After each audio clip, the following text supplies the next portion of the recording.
Welcome to Subramani. Continuing our retirement series or the post-retirement series. Suppose there is a couple, let us call them A and B, and you're sitting with them and finding out how much they require in retirement, and you realize that they require about, say, 7 lakhs.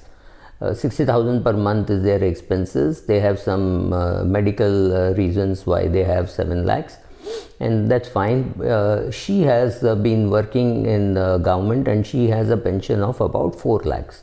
This is not greatly indexed, but she is getting 4 lakhs there. So her gap is now 3 lakhs.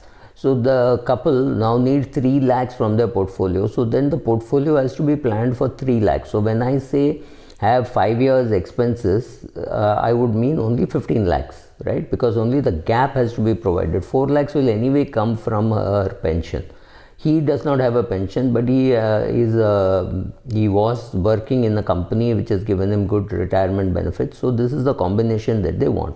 So the first step is to do a sustainability test, saying that if you have 1 crore of corpus, can you get 4 lakhs per annum from that using the American 4% rule? And the answer seems to be yes. If you have 1 crore in Indian conditions, you will be able to withdraw 4 lakhs per annum, which is 4%, but it is not providing for inflation, so you may want to provide something higher. But yes, 4 lakhs per annum is what the fund is expected to provide. When I say fund, I mean the retirement fund. So first is the sustainability. 1 crore is sufficient for this, but you might require, say, 30 times the annual expenses, and 30 times the annual expenses is 2 crore 10 lakhs. Here for annual expenses I am ignoring the pension.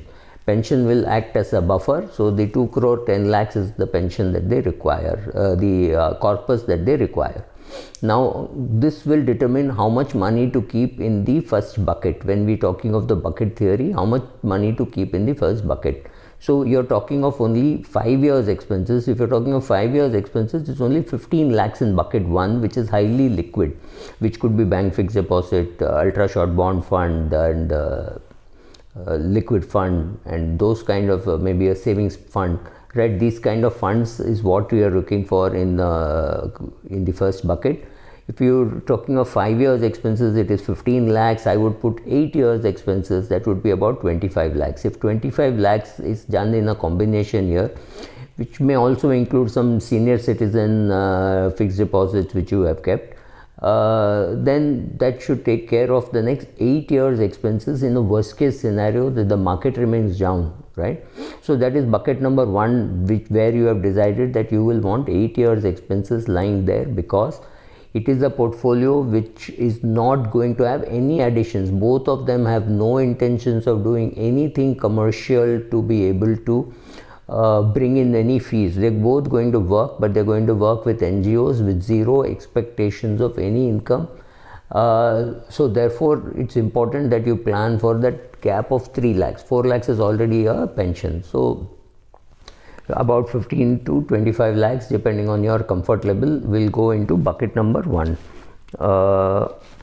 Then we will have to see what goes into bucket number 2. Bucket number 2 is about good quality bonds and good quality equity, because you are already providing for 8 years expenses. Or the other solution is to provide in bucket number 1 for 5 years expenses, and then go into bucket number 2, which will have some funds like the corporate bond fund, which will have 3-4 years duration. So that is out of the first bucket, so that goes into bucket number 2.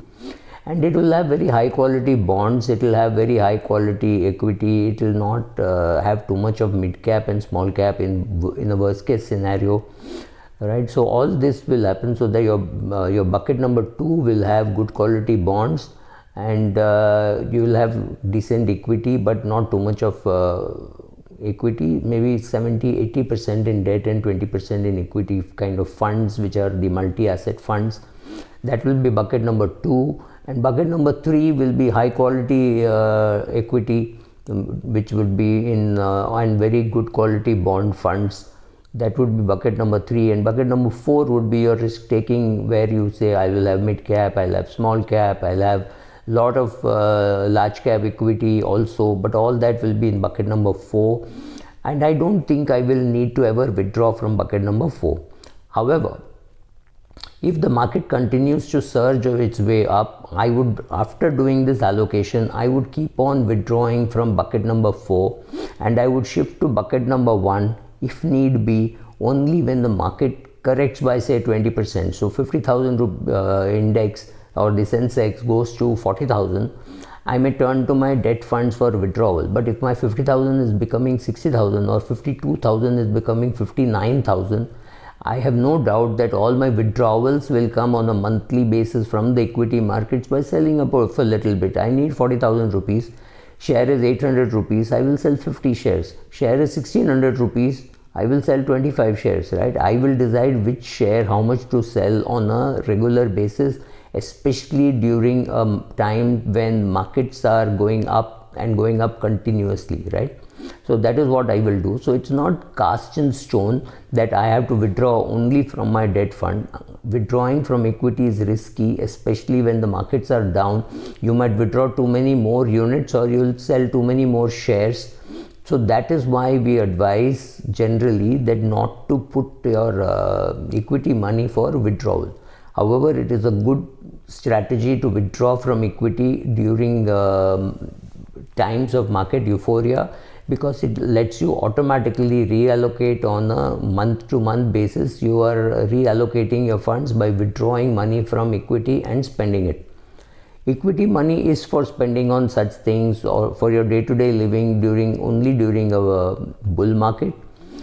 And it's a great time maybe to remove some equity and buy some equipment that you want, etc. All that can be done, but this combination will have to be checked on a regular basis, and you have to decide what is the asset allocation which gives you good return, safety of capital, good return, good liquidity, decent growth, tax efficiency, right? A combination gives you all this. If you know how to do it, or take the help of an advisor with some experience in creating a portfolio for a retired person from the age of 60 till the age of 100, somebody who has that experience. Accumulation phase, you find a lot of people with a lot of experience. In the withdrawal phase space, you will not find too many people with a lot of experience. Thank you.